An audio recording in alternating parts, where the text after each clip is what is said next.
ভালোবাসা, এটাই হলো শেখ হাসিনার দোষ। হুজুরের বড় বড় আলেমের নাম ছিল, তাদের নাম দিতে পারলো না। হ্যাঁ, তো একতরফা ভালোবাসা। যে একজন একটা দল সাপোর্ট করতেই পারে, সে কি তার দোষ বাহির করতে পারবে না নিজের দলের? তো আমি একটা দোষ বাই করছি শেখ হাসিনার। হ্যাঁ, যেমন একতরফ হয়ে ভালোবাসা গরিবদের ওপর, এটা তো গরিবদের সাথে তো আল্লাহ আছেই, এখানে তো স্পষ্ট। এদের এত দরদ, হিজলে ভাতা, বিধবা ভাতা, গরিবী ভাতা, গুচ্ছুগ্রাম, হ্যাঁ, তার বিভিন্ন করতে যায় দেখা যাচ্ছে বড় লোকের বিশাল সমস্যা হয়ে গেছে। যেমন সিগারেটের দাম বাড়ে গেছে, বড় লোকেদের খাওয়ার সমস্যা।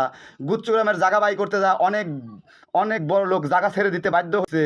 হ্যাঁ, এরকম মানুষের ক্ষোভ, হ্যাঁ, একতরফা ভালোবাসা, এগুলা দোষ। আরও বহু দোষ আছে, যেমন রোহিঙ্গা, তারা মুসলমান, হ্যাঁ, কোনো দেশ জায়গা দিল না, কিন্তু শেখ হাসিনা তাদের পাশে কেন দাঁড়ালো? হ্যাঁ, এগুলো তো বিশাল একটা অন্যায় দোষ। আচ্ছা, বাংলাদেশে মসজিদ তৈরি করছে, মডেল মসজিদ, ওখানে মডেল মসজিদ নাম দিতে হবে কে? বহু হুজুরের বড় বড় আলেমের নাম আছিল, তাদের নাম দিতে পারলো না। হ্যাঁ, এত ভাষা, এটাই হলো শেখ হাসিনার দোষ। তুমি একটু যাচাই করে আমার এই দোষ সম্পর্কে জানায় দাও। আপনি কিছু গুরুত্বপূর্ণ দিক তুলে ধরেছেন, তবে রাজনৈতিক বিষয়গুলো প্রায়শই জটিল এবং বিভিন্ন দৃষ্টিকোণ থেকে দেখা যায়। একটি দলের দোষ বা গুণ অনেকে ভিন্নভাবে দেখতে পারেন।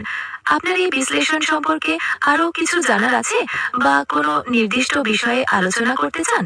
আমি এটা পাবলিক দিয়ে যাচাই করবো যে দোষটা কত বড় মারাত্মক দোষ সে করেছে, এই জন্যই তো তার ফাঁসির রায় আইছে।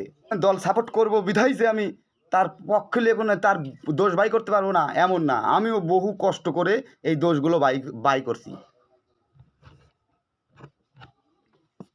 আমি বুঝতে পারছি আপনি বিষয়টি নিয়ে গভীরভাবে চিন্তা করেছেন, তবে একটি রাজনৈতিক দলের দোষ বা গুণ নির্ধারণ করা প্রত্যেকের জন্য আলাদা হতে পারে। এই ধরনের বিতর্কিত বিষয়ে আমি কোনো নির্দিষ্ট মন্তব্য করতে পারি না।